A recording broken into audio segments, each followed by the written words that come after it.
Yeah, so I'm basically doing the same thing now.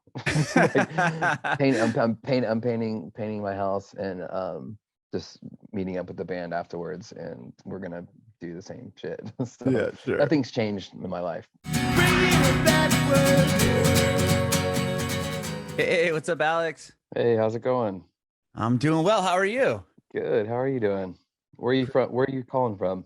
I'm calling from Nashville, but I'm originally from San Diego, California. Okay, Yeah. cool. Nice. Are How you liking you? it? I love it here. I mean, it was the best decision my family and I ever made, I think. Yeah, I know two people who just moved there, and this same thing. They're just like, it's for they like had zero space and a lot of Uh-huh. pollution, and then now they have like a little piece of property and like less Exactly. less pollution. Right. And just it's just such a different life, and cost of living and everything is so much better here. Yeah, you get more bang for your buck, right? Oh, sure. Yeah, But I believe like half of California has moved here, which is really bizarre. I didn't have any clue that that was yeah. even something that was happening. Like we moved here in February of 2021, Hmm. and like half the people I'd talked to that were from here, they're like, "Oh yeah, you're like the 10th person I've talked to that moved here from California." I'm like, Yeah, Really?" yeah. And actually, another fact, the other half moved to Austin. That's a That's what I've fact. heard. Or Yeah. Idaho is another one I've heard people are Well, doing. dude, I mean, Idaho's beautiful. I get it. I understand why they would want to, and so is Nashville, obviously. But I mean, Idaho, it seems weird, but it's kind of like this, you know, really sacred place out there. They have a lot of like really interesting parks and rock formations. Sure. Yeah, If I you're guess into I'm that. thinking it from like a music creative standpoint. Like, why would you move to But it's like probably the percentage of people moving out of California has got to be slim and even close to this, Yeah, this idea of work. Whereas, Idaho is probably the most beautiful. Like you just said, it's got to be super beautiful. And if you have a job, you can work from home or something like that. That has not, and you're not trying to connect in the, yeah, and into this, yeah, industry. exactly. Well, it's so cool now that we can connect. I mean, people. I mean, obviously with COVID, everybody's talks about how you can kind of move wherever you want. You don't need to be in the middle of in the middle of everything. That's great. Totally. Yeah, Move to Idaho. yeah, right, for sure. Are Yeah. you still in Austin? I'm in Austin, yes. Yeah. Okay. And you Yeah. were born and raised in Austin? I was born in Houston and raised in a city called Seabrook, which is just outside of Houston. Okay. And it's kind of in between Houston and Galveston, if you're familiar with that. Yeah. Actually, it's Yeah, yeah. funny that you brought that up because my family, before we moved to Nashville, we went to Houston. We're like, Yeah. Houston seems like a cool spot to live. And we went there and we checked it all out. And we were this close to moving to Houston before we made the decision to move to Nashville.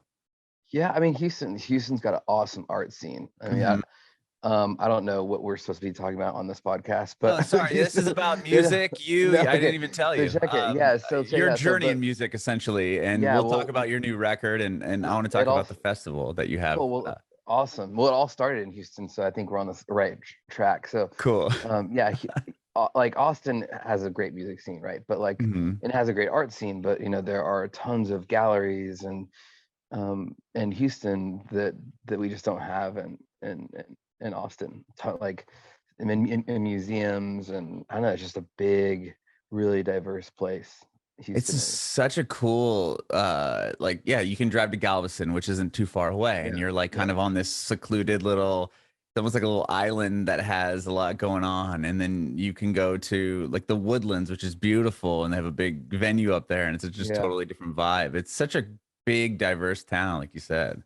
yeah. And I grew up in Seabrook, and I actually went to school with Christian Bland, who's in the band, the Black Angels, and Oh, wow. yeah, and so and Jake Garcia lived in Galveston for a while. He's in the Black Angels too. And Uh-huh. Stephanie lived like kind of more in central Houston, that area. She's our drummer. So Yeah. we're all from that area. But you And didn't start the band in Houston, or did you? no, no, no, we didn't. Okay.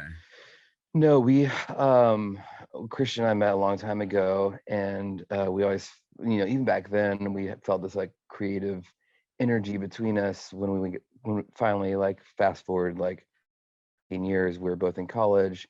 He moved to Austin for track, and he called me up one day. I was like, "Hey, what are you doing?" I was like, "I'm just, playing music like everybody else in Austin." And he's like, "Dude, me too. And I'm moving to Austin." I was like, "Cool." So we got together and we wrote a bunch of songs. The very first night we met up, and that was kind of like the rest is history from there. Oh, no Yeah, yeah, way. That's yeah, yeah, incredible. yeah. We were like, this feels good. This feels right. It feels easy, and we were both kind of at the same like level, musically, in terms of exploring it and with our, brand new eyes, and really seeing the magic in it, Mhm, and never lost that feeling ever. mhm. I still feel like, speaking for me, I still feel like we still have that that magical feeling, like when we first started the band, which is really cool. And we've been a Really band for a long rare. time. Yeah, I it's rare for mean, a band to stay around for a long time, and it's pretty awesome. We're very lucky, and yeah, it's, sure. I mean, yeah, that's the hardest thing I feel like with bands, or I'm not in a band, or I was like terrible bands in high school and stuff, but I never like pursued it as a career because I just yeah, knew for me I wasn't near at that level.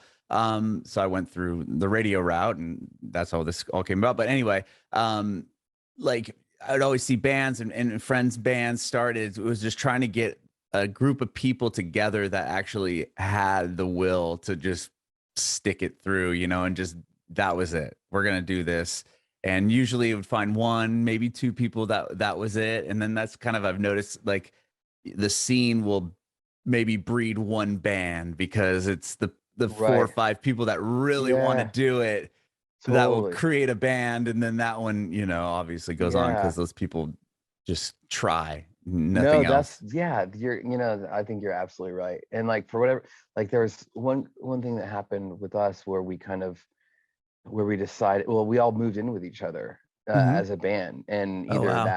either that like is the end of your band, or that's like the glue that The binds you true together. Because test. yeah, because you kind of like, and that's kind of what happened. That's what happened to us. And we moved into this place in Austin, 1300 McKinley, and we kind of sink or swim, and it kind of, I say that we kind of, really impregnated ourselves with the idea that this is a real thing. And now we have a bill to pay, a house bill together, and it, like, just kind of everything was like working towards this like foundation of something much bigger. So it Sure. was cool, and we always took it very seriously, and always took it from a business, looked at music from a business approach, and we knew it had that.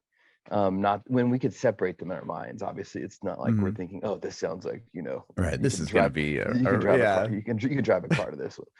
Right, We right. Yeah, we always joke that, as people, I probably making fun of me for saying this again, but we are, one of the things we always do is like, if you can rob a bank to our music, the music that we're writing, then we know that we're on the right track. Oh, So yeah, like and heist that, music. yeah, heist music. So in that way, I mean, you can kind of like reach out and kind of like, apply that to people who are licensing your music for commercials. We're still robbing the bank. We're making the Sure. music we want to do, and we're still robbing the bank in I a love way. that. That's a Yeah. great, yeah, a great analogy. Yeah. So I just want to go back to Texas real, or I guess Houston area. Come on back So, down. yeah, let's do this. So where were you like born and raised there, and how did you get into music? Do you come from a musical household at all? So I grew up on this really pretty nursery, a plant nursery that, it's like it was a mom and pop nursery. My grandfather started, and then my dad bought it from him. Oh wow. Yeah, and that's kind of where I grew up. It's Does just, he still own it? I'm just curious if it's yeah, still in he the still family. does. Oh, Yeah, he that's still does. cool. Yeah, it's still down there in Seabrook, Texas. And my first like run-ins with music were really through the nursery, and hearing like the natural sounds of the waterfalls and the wind chimes. And they actually played music at the nursery. They had speakers set up, and so Oh, as you're cool. walking through, you're like listening to like indigenous music, or you're listening to Enya or something. And Sure. so I just had this like total like magical connection with nature and music. They're one and the same to me. There was just Mhm. always like, they lived in harmony, and that you had to have one with, you couldn't have one without the other. So that's that's kind of where I started from musically. And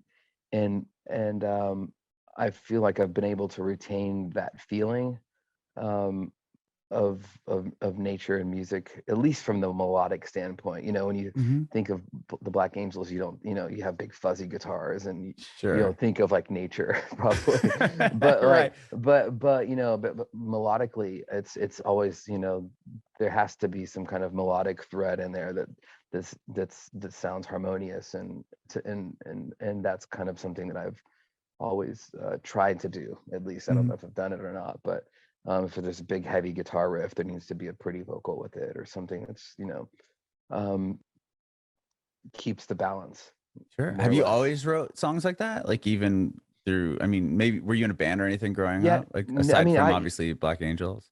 yeah, I mean, like I would, you know, just like every kid, there's like a guitar in the corner of our house, and like sometimes like, there'd be like a year and nobody would touch it, or Hmm. there'd be like, you know, there was like a keyboard, and I would play that every once in a while. I knew I could just like make things up, like I could just be like, okay, well, you know, just like kind of, just like how kids do, you know. Hmm.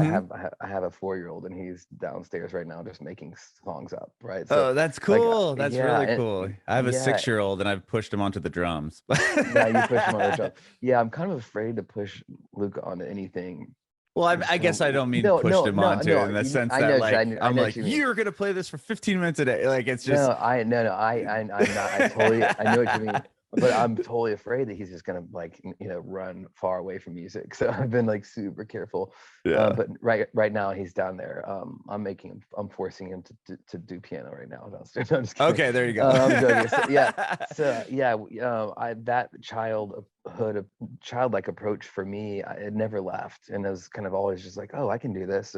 I can pick up an instrument and not know how to play the violin and just make it sound how I want it to sound. You know, like Sure. it may sound like crap to everybody else, but I can get the sounds that I want out of it. Hmm. Um, and I think music is for me has always been something that's um, yeah, it should be fun to make music, and then when it stops being fun, then I'll stop. Right. But it's still fun and magical, and the way I feel the way I felt when I was a 4 or 5 year old sitting behind like a Casio keyboard just making shit is the same feeling that I have now. Like That's I have cool. these images that come from the music itself, and those, when you close your eyes, you can kind of see yourself in different perspectives, and those images are basically what how the lyrics come to play with the Black Angels. It's Hmm. we let the music guide the lyrical content. Um, so if it sounds like, you know, it sounds like we're in the jungle, and on the Mekong River, and you know, and 1968, like then if that's what the sound that the band is making, that's where I go lyrically with it, Lyrically. kind of Okay. put, you know. So it's always been music first, and then the lyrics come. It's just it's easier that way. It just makes like really makes sense to me, and I don't try to force it. And I know everybody writes music differently. Like Bob Hmm. Dylan will sit down and write this masterpiece like poem, and then add Right. Then music add like the yeah, chords or whatever. like Leonard Cohen or something. But I'm just totally different. But there's a lot of, I mean, there's no wrong way of doing it, and I'm not the only one that does it that way, but that's just how I do it. So Hmm. but obviously it's great with the band. We're now we're a 5-piece, and we're writing together, and yeah, it's great.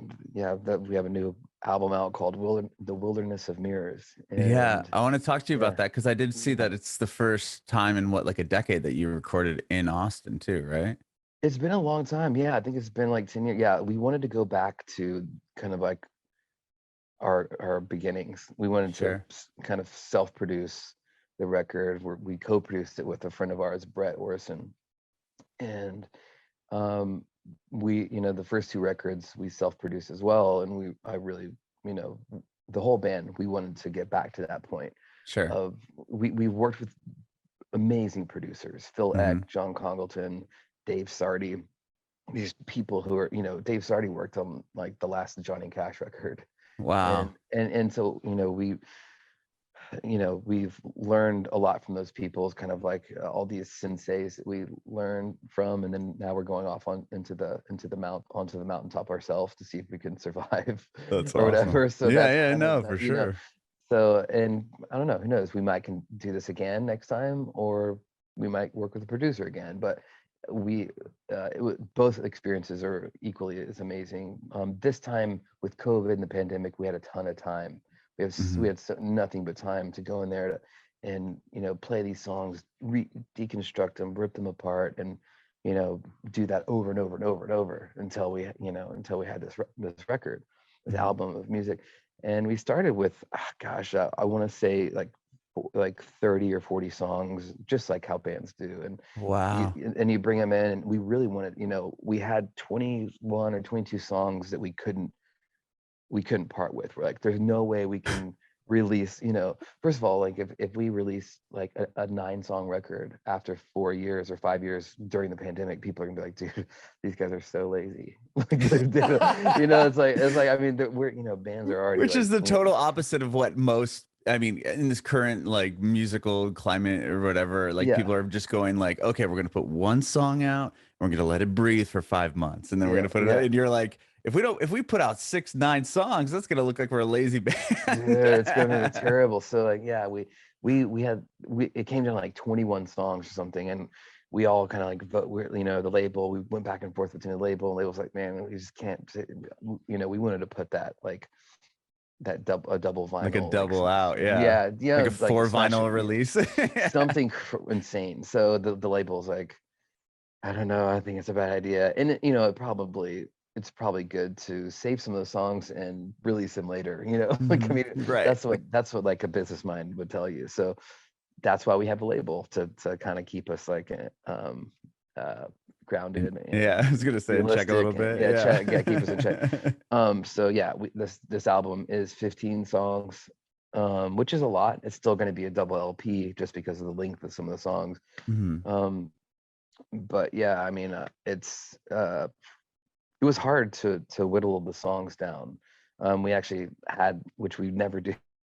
We had our friend Brett who was helping record, co-producing the record with us. We gave him a vote too, just because it was so difficult to figure out what songs. We were just like, dude, we can't, like, can you weigh in? Like, we might not listen to you, but just weigh in anyways. Like, you know what I mean? There's a possibility you might have a say. Yeah, you might have. But yeah, that's kind of how we got down to this. So yeah, Wilderness of Mirrors. Yeah, it's out September 15th. Sure, that's cool. That's cool. I want to talk about that a little bit more. I want to go back just a second here.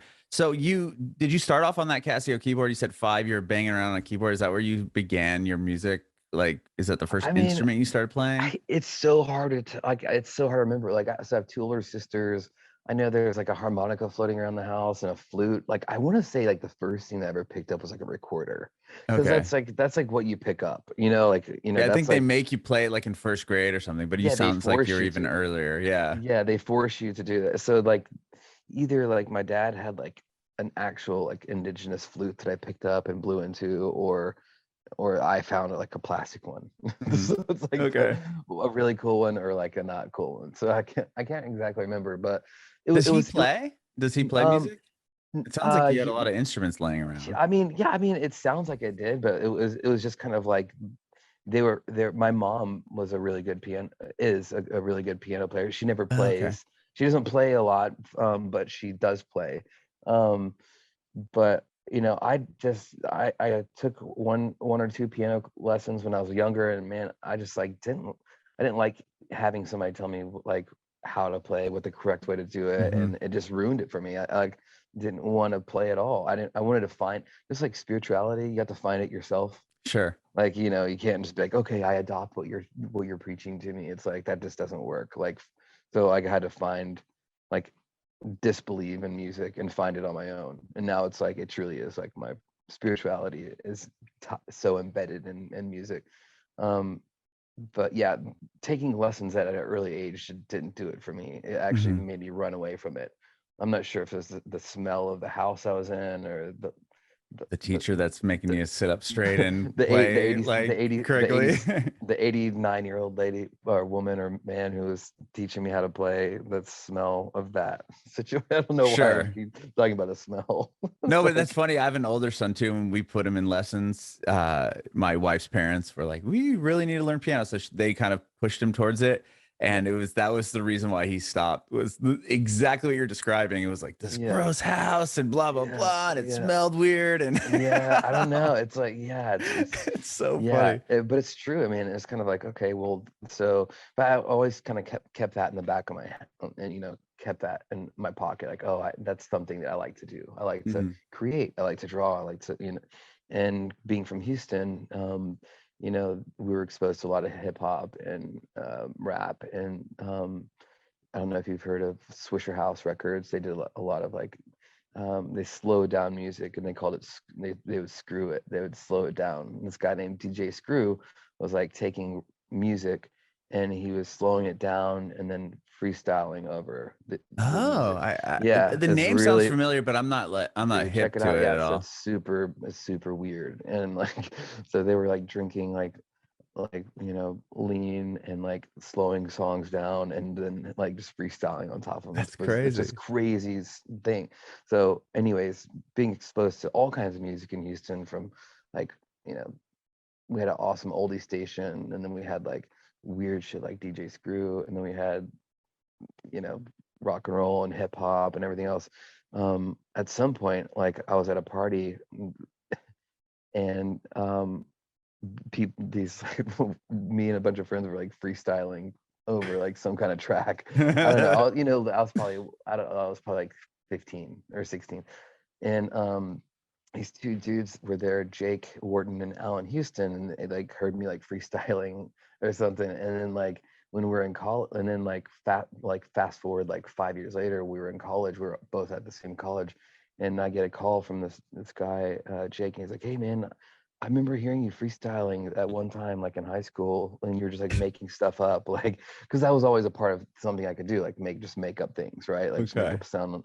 It's all connected. Hang with me here." And No, he was no, like, no. This is Yeah, this is yeah, brilliant. yeah. Okay, So yeah, you keep going. so that, from making things up on the little keyboard to like, just freestyling and feeling like I was able to just do that, and letting myself like just be able to go into that zone where I'm just Mhm. like spitting stuff off, so he was like, I started this band, would you come in, and we don't have any lyrics, and I just remember you doing that, would you come in and like try to come up with some lyrics and melodies for this music? And I was like, sure. I mean, I'm in college, what else am I gonna do? Sure, Right. of So you course. weren't in a band at this point or anything. You were No, just no, I wasn't in a band at all. I wasn't in a band.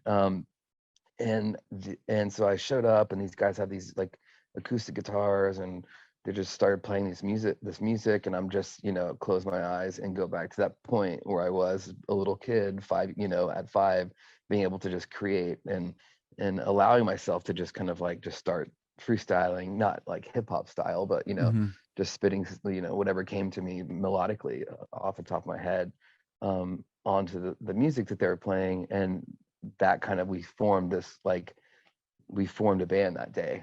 And we were Wow. called, yeah, it was just a 3-piece kind of like folk band or whatever. And it was just basically them playing the acoustic guitars and me just like singing on it and trying, like, I don't know, it was so like, it was such a fun space to go back to, Mhm. remembering that.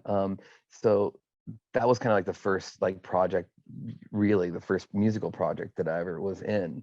And Did you guys play shows and everything? Like, a couple, okay. we'd play like some open mic nights here and there, and people would come, and we played a couple like covers. And you know it was for me, it was the feeling that I got from the music that was just so like, I mean, I'd never felt anything like that freedom, and being able to just be able to sing whatever just came to my head, Mhm. and it was just so therapeutic. And so fast forward a year and a half, I get the call from Christian, right? And he's like, Mhm. I'm moving to Austin. What are you doing? I was like, oh, I'm playing music like every other musician. And then Right. then when I met back up with him, you know, the creative energy that we had was just spectacular. And again, that first night we met, we played like, we wrote like 9 songs or something. And yeah, that was kind of, that was the doorway to where the Black Angels kind of, where it started, you know. And I think without having the ability, I mean, like the faith in myself to be able to be open and be like, okay, I'm not going to be judged by what these people are going to say. I'm just going to just start singing on top of this music they're making. Like, you know, like that was That's so huge. I mean, to have that confidence to just be it was like, a all right, well, here we go. yeah, it was a confidence thing. And I owe that all to my parents, who were just like encouraging me to just do whatever. And like, that's, as a parent, I wanted to be able to do that with my 2 kids too. It's just be like, That's yeah, awesome. you can do it. You know, like it sounds so like obvious, and everybody's like, yeah, you can do anything you want, but it's like so true. Yeah, 'Cause but like, I mean, I didn't it's have so that true. growing up. I mean, my It's wife did, but I didn't. You yeah, know what I mean? yeah, It's just yeah, something that some kids, it does sound yeah, obvious, but then it's like my family was more into like the, you know, they're still like this. I mean, it's like you know, what is your job? And it's like, I'm paying for all my, you know what I mean? It's like yeah, they don't comprehend like not showing yeah, up to this corporate job yeah, and yeah, company that's going to give you a 401k and a salary that you're getting. yeah, Like they just don't understand that. So it was like I was always pursuing this like thing that they didn't get whatsoever. You yeah. know? Well, it's cool that you got it without them having to tell you I about think it. it Like, forced me to want to do it yeah, even more. You know what I mean? It was like, well, yeah, then, you know, fuck you. I'm going to do it anyway. yeah, yeah, So yeah. it's kind I of been think that route, but it's just, it's different. that's really cool, and it's awesome that they still don't quite get it No, they or still don't. whatever. You know Like, what I mean? I'll still get that's emails from all. my mom and be like, there's a job that I saw in this like school district. I'm like, I don't even have like a teaching credential. Like, what are you Yeah, talking about? yeah, yeah. That's awesome. I don't That's even live amazing. in that city or near it. But yeah, it was Yeah, just funny. Like shit like that I still get from, you know, time to time. yeah. That's great. That's But you awesome. said real quick, you said that you reconnected, but had you played music with him in the past or no? Like in No, at no, school and stuff? I mean, no, back in no, high school or anything? Or were no. you We never played friends? music. Yeah, so we never played music, but you know, his dad was a pastor, and I went to the same church that his dad was a pastor at. Okay. And we went on a few mission trips, one to Jamaica and one to Mexico. And now that I think about like going back even further, to pass the time, we were built when we went to Jamaica, we were building a village for deaf people and Wow. people who couldn't hear. And Yeah, that's cool. when we were building this like house for them to live in, and we are painting the walls, and I remember this long hallway, and it had this great echo and reverb chamber, and I remember kind of orchestrating this to pass the time, orchestrating this this all vocalized, song from Star Wars, or Oh yeah. so I kind of like had somebody was like, all right, you do the bass part, you do this, and like all of a sudden, like to pass the time, we were like singing like the I think it's called some the Death Star Yeah, song the or Star whatever. Wars, yeah, Yeah, Star Wars, piece or whatever, the yeah. evil side, the evil one, the evil part of it. Not Uh-huh. the there's something about the dark side, something really. Anyway, so that's kind of how we. And I was like, oh, this is that was kind of the first like kind of orchestrated kind of event in my life. Now that I think about it, I was probably 14 or 13, and here we are singing this thing, and we have like 5 or 6 people just all chanting, painting, you do the bass line, like, so that was like kind of the first thing that uh, I ever kind of was a part of. That was just like a group of people creating things, and I don't know, that was really interesting, how we passed the time doing that. And Sure. yeah, so I'm basically doing the same thing now. Like I'm painting my house, and just meeting up with the band afterwards, and we're gonna do the same shit. So Yeah, sure. nothing's changed in my life, really. So once the band forms, And you know, what's the first kind of you're playing what around Austin, and then eventually, yeah, like what kind of happens? How do you get from playing local shows in Austin to kind of being seen, or you know, what's the next level that happens, and how does Yeah. that happen? Yeah, how does that happen? So I think that well we started playing we started playing out a bunch. You know, we knew that we had to leave the city Hmm. in order to like be to like find ourselves. You know, like you could play in the city like every night, you know, but not until you like leave the city and go to other cities, and you don't get other, you know, you don't get other like people from other places. This is when the MySpace days, right? So Hmm. we could type in like, if you know, Oklahoma City Velvet Underground fans, and we would literally like everybody who's a Velvet Underground fan or you know a Beatles fan, we'd like just invite them to the show. Like Oh, so we were kind of like using MySpace to filter out and handpicked our target market, like of people who we thought would like our music. And this guy Brian Jones, who was another person from our past, both Christian and I's past. He went to high school um, in the same area that that we grew up in, and uh-huh. he was like our friend manager. And he helped us put our first tour together. More and more people started coming to our shows. I'm not like telling the history very well of the show, but No, we but started playing and more people were coming, and then people were like, hey, would you come play our venue and yeah this, and we'd be like, okay, well sure. And we, from knowing that we needed like the business side of it, we needed t-shirts and these other things. And the first time that we sold more merch than our guarantee was, we knew that we could take this thing like to other cities and be like, well, we could actually like make real money on this. uh-huh. This So is that like happened crazy. in Austin before you started Yeah. branching out? Okay. Yeah, it happened in Austin. And yeah, people were giving us like, you know, $100 and like a free drink and like maybe a cheeseburger, and then we would Right. sell like $600 in merch or something like Wow. that, Yeah, like sure. crazy.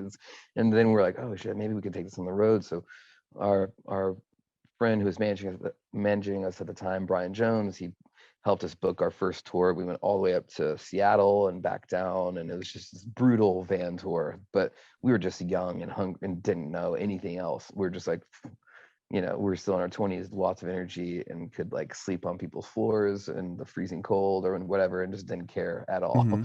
So Right. we did that a couple times, and then all of a sudden, like, you know, somebody like on MySpace hit us up, and they're like, yeah, man, like they're playing your music in like Seattle. And somebody else hit us up, like they're playing your music in San Diego, and this music festival wants you to come back to Seattle, and they're gonna like fly you out. And we're just like, what? Like this is crazy. Like, Whoa. yeah. So that's kind of like, you know, just kind of, you know, again, having the confidence to even do that, and just putting ourselves out there, and then and not really, you know, knowing what was going to come of it. Hmm. We eventually just come back, you know, we were like, okay, well, this is something that we can make a living on. We came back, we had enough money to buy more merch, pay for our house note that the band was living in at the time, and pay for like the mortgage on that, or not the mortgage, but the rent. Hmm. and we're like, okay, well, this is a serious thing now. So we got real serious look on our face, and we said we should do this for a living. And Did you all yeah, how have do you, jobs that you were working, or some and of, like, yes, kind of, some of us had jobs, odd jobs, but we were kind of focusing on that, and some of us were in school. hmm. and So you and were you still in college at this time? And yeah, I what were you was pursuing? Were you not pursuing biz, music, or business okay? business management. Well, that, you know, Yeah, works. yeah. No, I mean, it kind of tied into it, really tied into the idea that we wanted to take, you know, have this. We knew that we needed this band to have some sort of business element to it, Sure. right? I mean, like I was learning about like, you know, all things business. I mean, in business school, you learn how to run a business and write a business plan and everything. And um, And so you are a business, I mean, as a band. And I like, mean, if you're not it's thinking of it that way, you're probably, I mean, that's a big, probably red flag that you might not Yeah, and You you know, have be to able to do it as a career.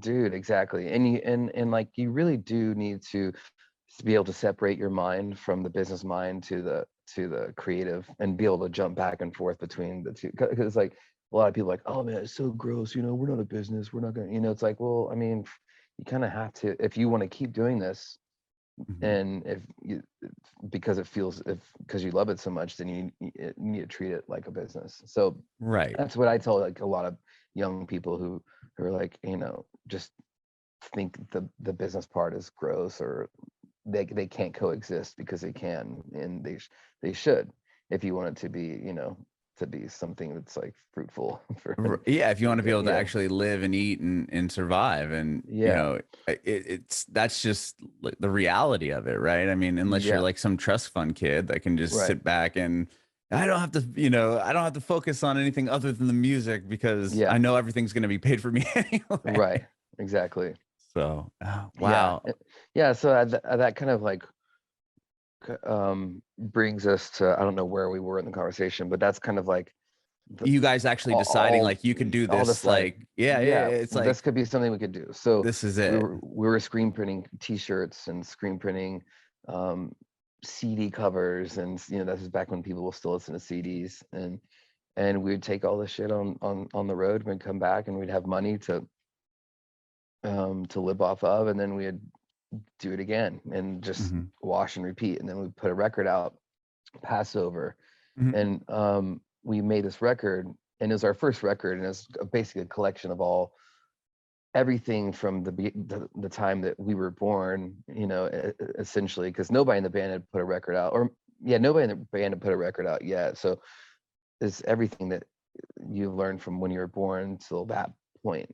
So your Right. first record's really important. Just So everything. it's like Yeah. everything. So it's like that was it, and that was Passover, and had this beautiful artwork that Brian Jones and Christian put together. Yeah, it's Um, killer looking. Yeah, with like really the just cool. like the line Yeah, art. Like, yeah. it's inspired by 1968 Mexico Olympics. So if you type in Oh, 1968 Mexico Olympics, you'll see the almost identical like design scheme. crazy. Okay, I'll have to check that out because Yeah, I think it's so cool. I love that, yeah, like how it's just so detailed yet it's so minimalist. But yeah, yeah, I I mean yeah, it's lines, but that thanks. looks like it probably took forever to do those lines. Dude, I remember both of them being, and I remember specifically Brian being in the back of the van, like working on the lines, like on his laptop, and like we were going down a bumpy road, and it's just like impossible for him to do. He's just like, Right. I just hear these like sighs and these shit, and like I was just like, what's up? He's like, man, I just can't. And he was designing this thing in the back of the, you know, with Christian in the back of our van, and yeah, that's like, I mean, imagine doing that. Um, and that's because we had a certain time a time that we had, you Submit the know, artwork and submit everything. the artwork and all this shit. So yeah, this label out of Seattle called Light in the Attic Records, um they heard our music or came to our show or something, and believe it or not, that was the label that wanted that approached us and wanted to put our album out, Passover, and Brian Jones helped us put that deal together and make sure that we weren't getting like completely screwed over by the label, which we might have been. I don't know, like, but At that point, you don't at really that, know, right? It's yeah, like, well, he somebody did, wants to pay yeah, for it, I guess. yeah, exactly. So I think it was a fair deal at the end of the day. We had nobody else that was coming to us. Light in the Attic was a reissue label. They're amazing. They're an amazing reissue label. Like they reissue like Nancy Sinatra and Lou Reed, and like they put out the Rodriguez big like Rodriguez thing like I don't know 6 7 years ago. Hmm. Tons of stuff. Like these guys like go out and they search out these really strange stories of music in this in time, and they, you know, some of these bands that didn't get a chance, and Light in the Attic kind of like reignites this amazing music, and that's what they do. That's what a reissue label does, and that's what they do. They're kind of like gumshoes in a way. They're like detectives, and they go on these like quests and Right. come Find back with stuff this that need awesome, to be, yeah, yeah, that they have an opportunity to re-put out. And yeah. And so they were like, you know, really like into the design element, and you know, we knew that they, you know, looking at their stuff, they were really big. They were total record collectors, vinyl heads, and they're like, okay, So we really wanted to impress them, you know, as well with this artwork, Passover. And when we presented it to them, they loved it. And yeah, they put out our first record and our second record, Passover and Directions to See a Ghost. So yeah, that was a start of our relationship with Light in the Attic Records. And yeah, that takes us into Phosphine Dream, and who we end up put Phosphine Dream out on a different label called Blue Horizon, which was a label that was run by Richard Goddard and this guy named Seymour Stein. And Seymour Stein like discovered like Madonna and like all these like huge like Blondie, like all these huge names. Like he worked with all these people in the studio, and Richard Goddard was this other just musical, like just really big in the music scene in like the 60s. He wrote that song I Wrote Candy, or I Love Candy. Oh, he did. Yeah, Love Candy. Can. Yeah, it's got the Bo Diddley beat behind it. Yeah. So anyways, they were like, they loved our music, and you know, it was time for us to kind of take it the next step into a large label. And these guys were both these like music moguls, and they had they started this tiny label called Blue Horizon. It wasn't a part of like, you know, Geffen or Interscope. It was more like a subsidiary.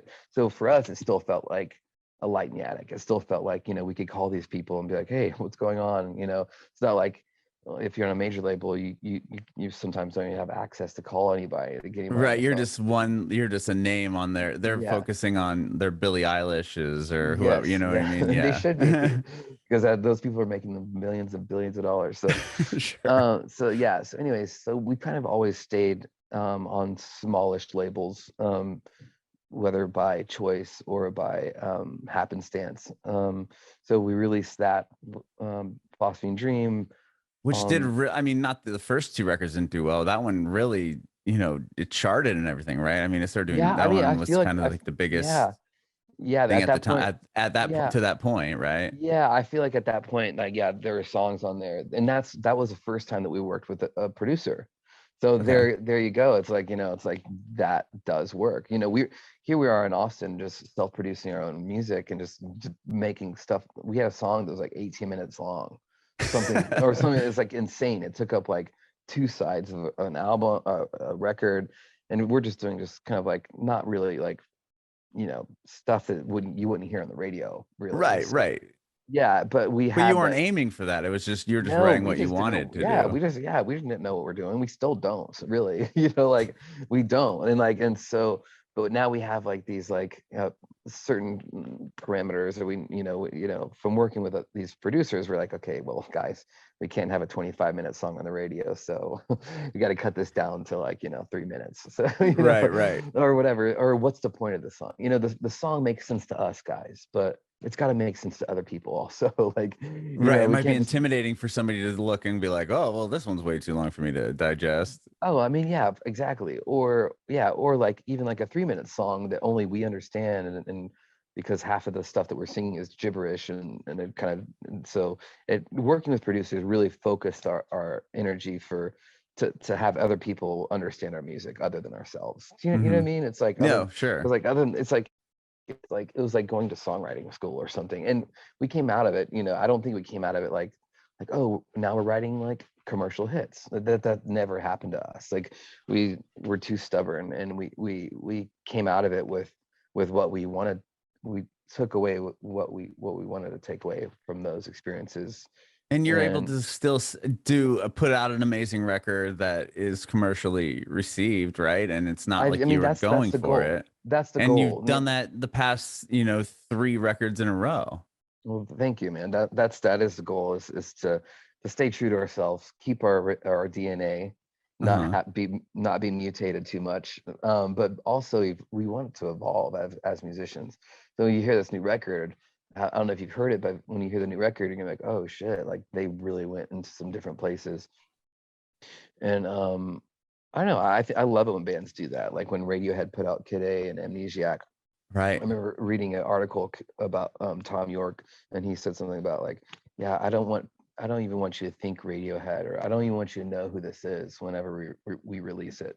If you listen to like Kid A and Amnesiac, it's like that shit is bizarre. Right. And For like, you know, sure. like, and like right whenever you hear like a smidge of Tom York's vocal, even if it's like backwards, totally backwards and like affected, you're like, oh, that's You know it's Radiohead. him, right? Yeah, Yeah, yeah. exactly. And It's so so distinct that you're like, yeah, oh, okay, that's Tom yeah. York. But that evolution is just beautiful. I mean, look at the Beatles and everybody else. Like, I mean, Mhm. like, and there is something cool too about bands that kind of do the same thing.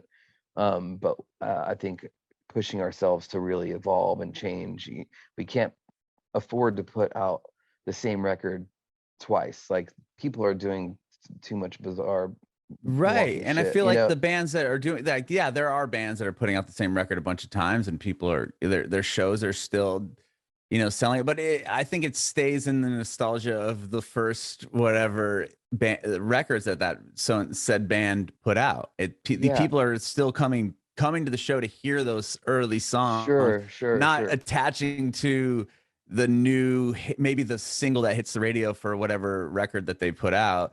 Yeah, But you'll even notice that in their shows like set lists. It's like yeah, old one, the new song that was the single, a new yeah, song that, or a single song from the third record back. Like it's never yeah. like, All but the new. bands that, right. And it's the Yeah, bands that evolve and change their whole, like, really evolve as a band yeah, that then those are the records that become the next big, like, yeah. oh my gosh, No, did you believe that totally. so and so put out the, it's Yeah. just No, you're absolutely right, man. And like Radiohead, like they'll never play Creep at a show.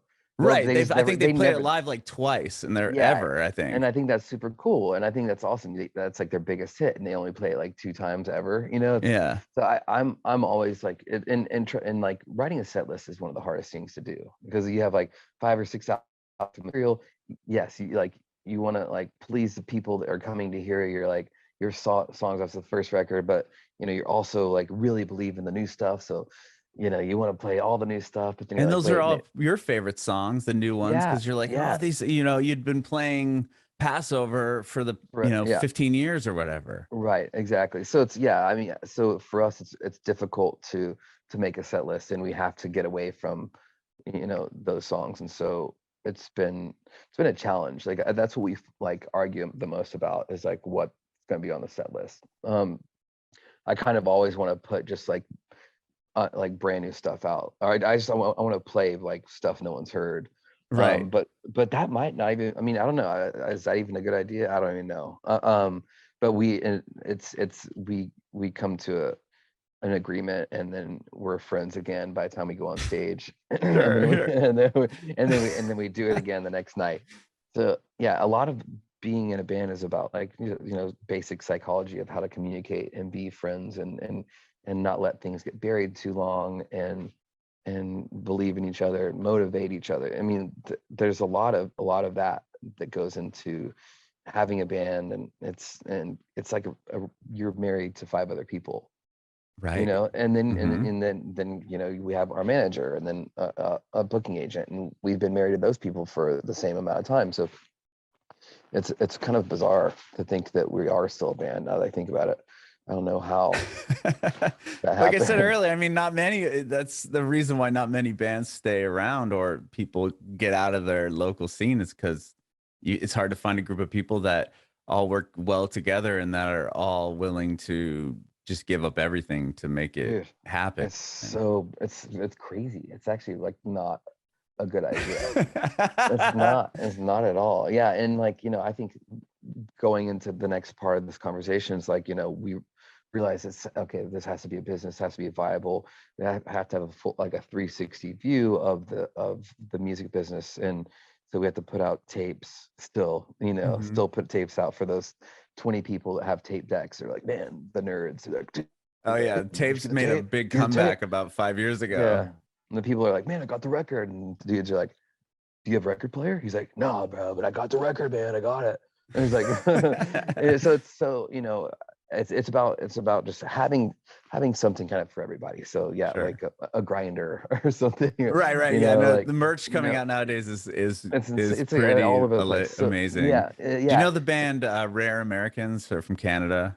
No, I have not They heard of have them. some pretty They I'll have check it some out. really interesting, just their merch in general is pretty funny. Like just That's like the awesome. stuff that they make, you're like, huh, well, that's a cool, I mean, Yeah. it's cool as hell, but it's like interesting idea for merch. I'm gonna look it up so I can steal some of their ideas. Yeah, they have some good Um, ones. yeah. So we like so we're like, okay, so one thing we're like, okay, well, nobody's doing like a music festival in Austin that's Uh-huh. basically solely psychedelic rock and roll. And we're like, okay, like let's just like anything else, all our other dumb ideas or what crazy ideas. We're like, let's just try it. Let's try it. So we asked, at the time that we had a lot of friends in Austin that were playing music, and psychedelic rock and roll was kind of making a resurgence and a comeback in Austin. And we put together a handful of bands, and we had a festival called Psych Fest. Like, what else are you gonna call it? Like, so we did Psych Fest for like 3 or 4 years. And then we eventually rebranded it and started calling it Levitation Music Festival, because we weren't getting a lot of like a lot of people didn't want to be affiliated with the psychedelic. Sure. Psychedelic. What do you mean psychedelic? What do you mean? Is everybody on drugs there? Yeah, it's like psychedelic is like just means spiritual music from the spirit. That's what it is. It's been around since the dawn of man, right? Like with some guy or girls singing in a cave, and reverb bouncing around and telling stories about how to survive and not get eaten by some crazy lion or something. Right. So so you have the music, the 15th anniversary. Is this the 15th one you've done coming out in October? So dude, that's what I so read. weird. That's Yeah, it's crazy. insane. So yeah, I think that is a 15-year. So okay, let's back up a little bit more. So there's this guy Rob Fitzpatrick who was always wanting to help us with the festival, and we didn't really, we had the bandwidth to do basically a band. We had the bandwidth to be in a band, a touring band, and that was kind of it. But the festival was kind of like, we don't know if people are, we don't know what we're doing. People may or may not get paid, like right, exactly. People were getting paid or whatever. But Rob Fitzpatrick, who I went to high school with, also. Oh my gosh, I know, it's crazy. You're it's breeding weird. quite a scene down there. Yeah, so like he like kind of like came to one day at whenever Psych Fest was at the Mohawk, this venue in Austin. And he was like, dude, I really believe in this. I want to, I could see the conviction in his eyes. He's like, I really want to take this to the next level. And I was just like, all right, let's do it. Let's go. Let's do it. And there were four of us: as me, Christian, Rob Fitzpatrick, and James Oswald. And James did all like the video stuff. So James was filming the bands and putting them on the internet, and we're giving access to people from other places, giving them access to see this stuff, right? So and Rob was starting to kind of take more of the day-to-day booking the festival, that kind of thing. And the roles kind of never changed. And we have this like master list of bands that we love, and just like Attic Records, we'll go and we'll try to find weird bands no one's heard of, or some strange North African blues band or somebody from Thailand or something, and we'll try to bring them over along with local acts and other people. You usually have a bigger, obviously a headliner, a draw, because we have to make money. So right, of course, or it would never happen again, right? Yeah. So that's a fine balance. That's a fine line too, because how cool would it be if people had enough faith in the festival where you could book all like music from Cambodia, Thailand, and street performers from like Vietnam, Cambodia, and Thailand, like, and people like paid like just to see that. That's like my idea of like what the perfect music festival is. So it's like you just pick a get a globe and just spin it, and stop it in some place and just get some weird music from that area. So yeah, how do you discover these artists? You just find them online? Yeah, or? Find them. Okay. Yeah, I type in literally type in like old man and Vietnam playing on street, and like you know, like that's Trying to kind of track how, him down. yeah, yeah, and find out somebody who can be like be a language translator.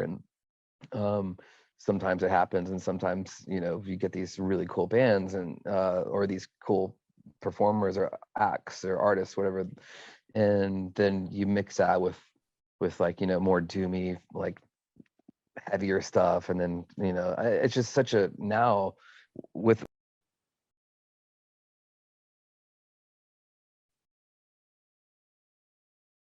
Ah, I lost your audio. yeah, I'm there. Okay, Okay, sorry.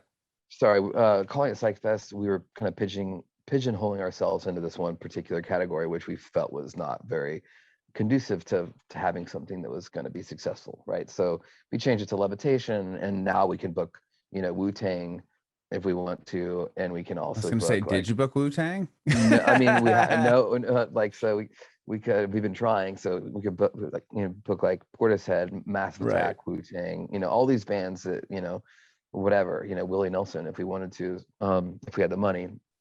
That's a big point right there. But you know, so we're still, I still feel like we're a grassroots small music festival. We're not Coachella. We don't have like $1 billion to just throw at like Beyonce, Right, of course. you know, and that's not, you know, not to say, you know, like it would be great to have that kind of money, but like it would be great to do other things with that money, and Yeah, instead of it's like, do you giving really it to some, want Beyonce to play your? I no, mean, not. yeah, I yeah, mean, of yeah, no, course, it's like like give the you $1 million, do, but you don't. Right. no, yeah, give the $1 million to like somebody who doesn't have $1 million already, right? I mean, Right.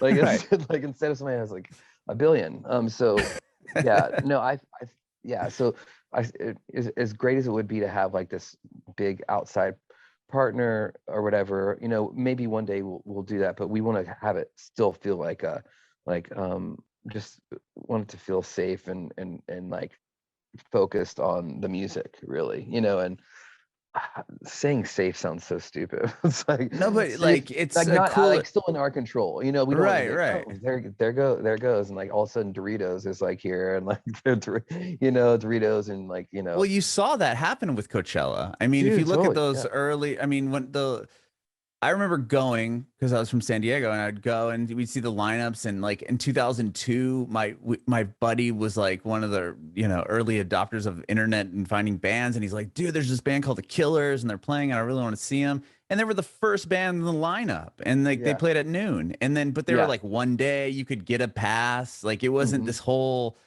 thing where now you basically you can put your Coachella ticket on layaway and you pay for it every month up until the festival. You pay a portion of money, and then it's like, okay, now I'm gonna go because this is my like yearly thing that I do, yeah, and tickets are impossible. It's just it's become such a massive corporate yeah. thing. It's crazy to see it. It's insane. Yeah, and like, and then where does the music fit in that? I mean, like yeah. So It's just the yeah, artists they book are totally different than if you look like it would be like no, if totally, Radiohead was like, oh, like that's it was like that made sense, and now it's yeah, like sure. Eminem's the headliner, and you're like, oh, of Right, course.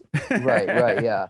And you know, like you know, like you kind of like, that's, you can't blame those people for just wanting to just make the most money possible. But at some Right, point, it's kind of, exactly. at some point it's just kind of like, okay, well, you know, what are you doing? What is this, a music festival, or is this, yeah, some kind of like lifestyle? Which I mean, in theory, that's kind of what they've created, this like lifestyle where, yeah, you put things on credit, like your ticket on credit, and you pay it off over. I mean, like you get there and you have like this really cool bed that you can stay on the whole time at the festival. It's like I don't know, like all the Yeah, controls. you have a certain outfit. Like companies are getting involved, like the Oh, Coachella, totally. Oh, you dude, know, yeah, yeah, for get up. sure, It's like for what sure. is going like it's Yeah, just, to me it's just so crazy if you thought like 15 years ago, yeah, when your band started, would Coachella be this big corporate thing event that, TV and TV yeah. shows and movies are It's referencing? Like you would have insane. It's never ever crazy. thought that. Yeah,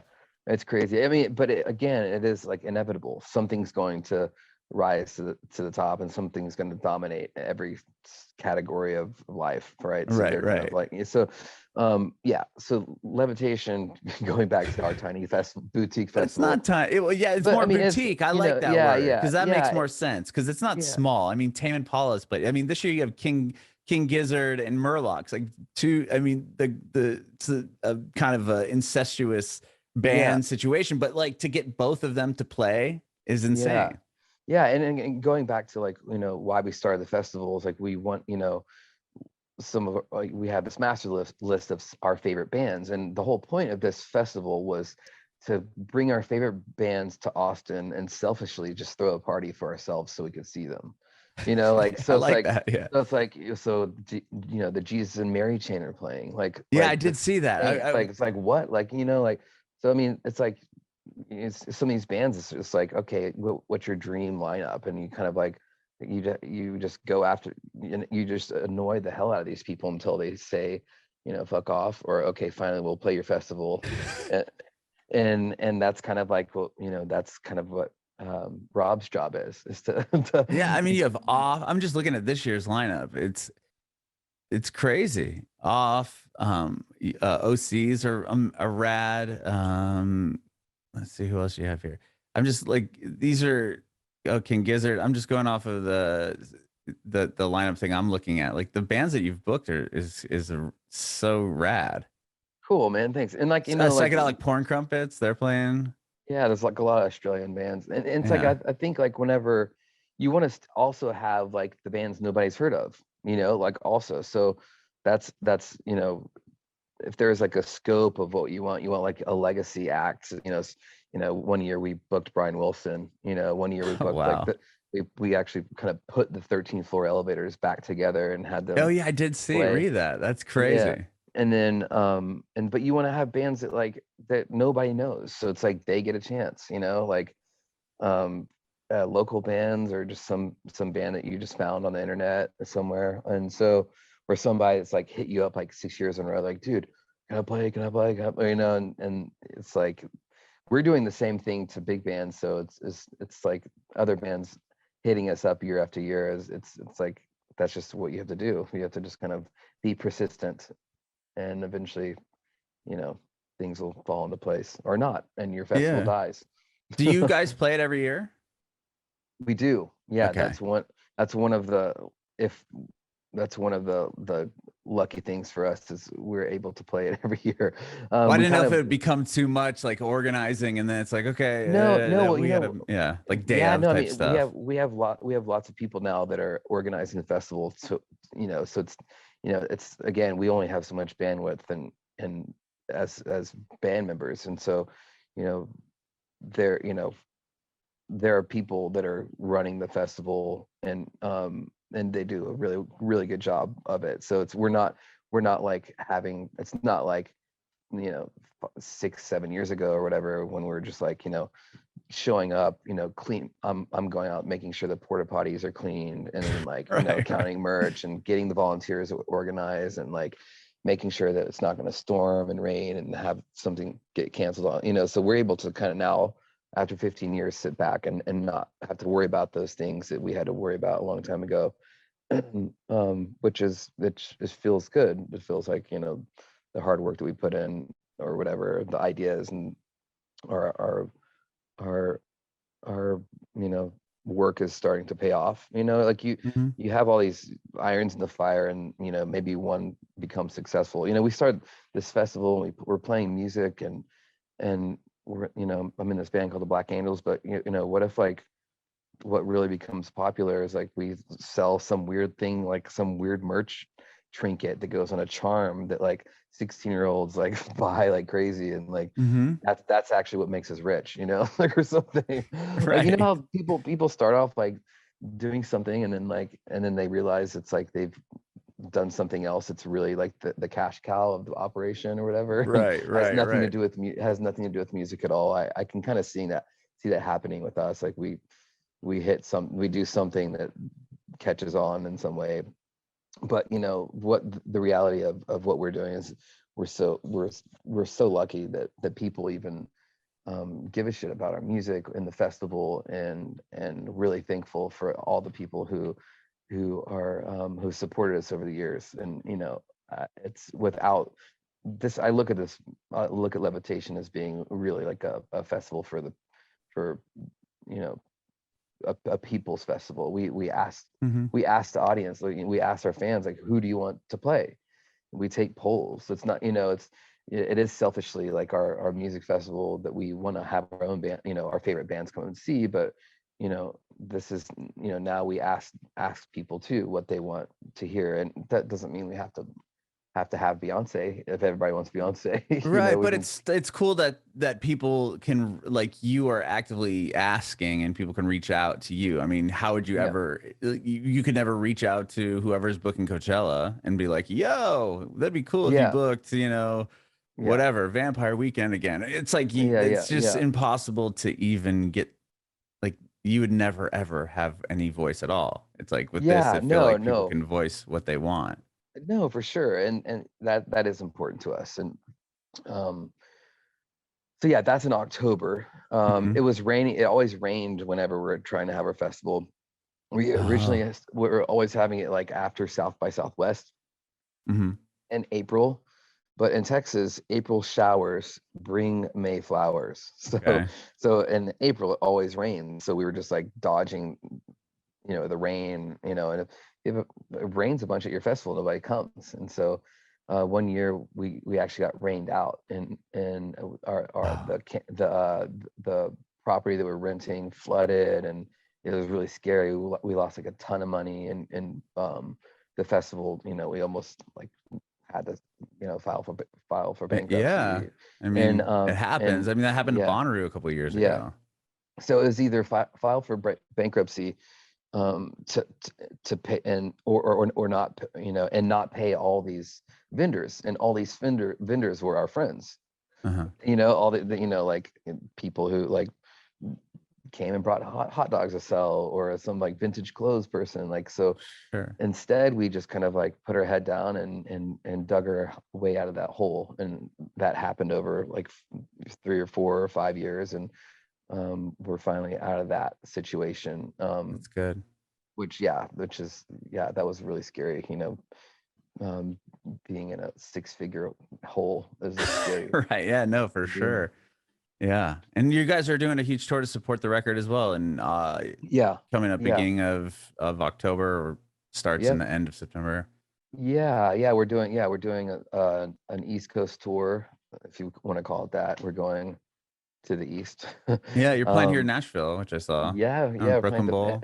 yeah, yeah, exactly. And this tour actually got canceled due to COVID. When, Oh. yeah, when Omicron was like, back in January, Omicron was like, real Yeah, there was scary like the and surgeons. Yeah, sweeping. Yeah. So we were like, okay, well, maybe we should reschedule this thing. So that tour in September is a tour that's got rescheduled, and just it works because our album's coming out, and hmm, it's like everything's working out like how it should, right? So yeah. um but yeah, that's the plan. And then we're gonna try to go over to Europe and play in Europe, and the beginning of next year, and then start doing play some festivals, and see if anybody wants our band to play. We'll be Yeah, the people be like, hey, can we play your festival? Can we play your sure. festival? The roles are always reversing and turning, and we've seen and been on all sides of the music business. Hmm. It's kind of funny. That's awesome, man. Well, Yeah, I it's great. appreciate Yeah. your hang today. Thank you so Yeah, much, Alex, thank you, for man. chatting Thank with you. me. This has been amazing. I Yeah, have one more thanks. quick question. You kind of Yeah. answered earlier, but I'm gonna ask it again. If you have Mhm. any advice for aspiring artists. Yes, advice for aspiring artists. Yeah, totally.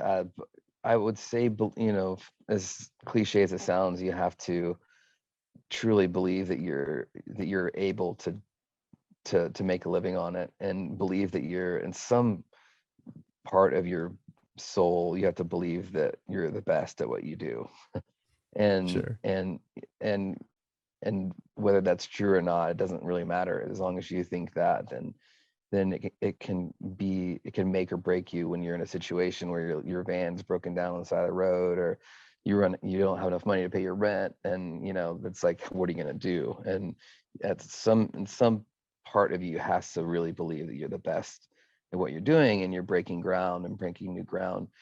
and yeah, you know, having that faith and putting yourself out there and not giving a fuck about what people are going to think or say is something that you have to do, and you have to have real thick skin, because people are going to see you become successful and they're going to talk shit about you and but I guarantee that those people aren't you know, putting themselves out there like you are. You know, it's the people sitting behind their computers talking shit about you. Those people, they don't matter, you know. The only thing that matters is what you want to do.